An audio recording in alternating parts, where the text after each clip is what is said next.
ഗാസയിൽ ഇസ്രായേൽ കനത്ത ദുരിതം വിതയ്ക്കുകയാണ്. ആക്രമണവും പട്ടിണിയും ഗാസയിലെ ജനങ്ങളുടെ ജീവനെടുക്കുന്നു. ഗാസയിൽ ഇസ്രായേൽ ശക്തമായ ആക്രമണം തുടരുന്നതിനിടെ തിരിച്ചടിയുമായി മുന്നോട്ടു പോവുകയാണ് ഹമാസ്. ഇസ്രായേൽ സൈന്യത്തിനെതിരെ സ്നൈപ്പറുകളും മെഷീൻ ഗണ്ണുകളും ഉപയോഗിച്ച് ഹമാസ് ആക്രമണം ശക്തമാക്കിയിട്ടുണ്ട്. കനത്ത ഏറ്റുമുട്ടലുകൾക്കിടെ IDF സൈനികർ ഒളിത്താവളത്തിനായി പരക്കം പായുന്ന വീഡിയോകൾ പുറത്തു വന്നു.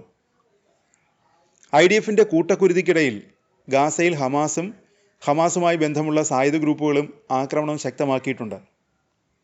ഗാസയിൽ ഇസ്രായേൽ സൈന്യത്തിനെതിരെ നിരവധി ആക്രമണങ്ങൾ നടത്തിയതായി ഹമാസിന്റെ സായുധ വിഭാഗമായ അൽ-ഖസാം ബ്രിഗേഡ്സ് അവകാശപ്പെട്ടു. ഇസ്രായേലിന്റെ ഉപരോധം നിലനിൽക്കുന്ന ഗാസ മുനമ്പിൽ ഒരു ഇസ്രായേൽ സൈനികനെ ഒരു ഹമാസ് പോരാളി വെടിവെച്ച് കൊല്ലുന്നതിൻ്റെ വീഡിയോ പുറത്തു വന്നിട്ടുണ്ട്. ഇസ്രായേൽ ടാങ്ക് പ്രവർത്തിപ്പിക്കുന്ന ഒരു പട്ടാളക്കാരനെ സ്നൈപ്പർ ലക്ഷ്യമിടുന്നത് വീഡിയോ ദൃശ്യങ്ങളിൽ കാണാം. സ്നൈപ്പർ ആക്രമണം നടത്തിയത് അൽ ഷുജൈയയിലെ ബാഗ്ദാദിൽ വെച്ചാണെന്ന് അൽ-ഖസാം ബ്രിഗേഡ്സ് പറഞ്ഞു. മെഷീൻ ഗണ്ണുകൾ ഉപയോഗിച്ച് IDF സൈനികർക്ക് നേരെ വെടിവെക്കുന്നതും വീഡിയോയിലുണ്ട്. അൽ-ഖസാം ബ്രിഗേഡുകൾ ആക്രമണം തുടർന്നതോടെ IDF സൈനികർ രക്ഷതയിൽ ഓടുന്നതും വീഡിയോയിൽ കാണാം. ഇസ്രായേലിൻ്റെ സൈനിക വാഹനങ്ങൾക്ക് നേരെയും ആക്രമണം നടത്തുന്നുണ്ട്. അതിനിടെ ഗാസയിൽ പട്ടിണി പിടിമുറുക്കി. കുടിവെള്ളക്ഷാമവും അതിരൂക്ഷമാണ്.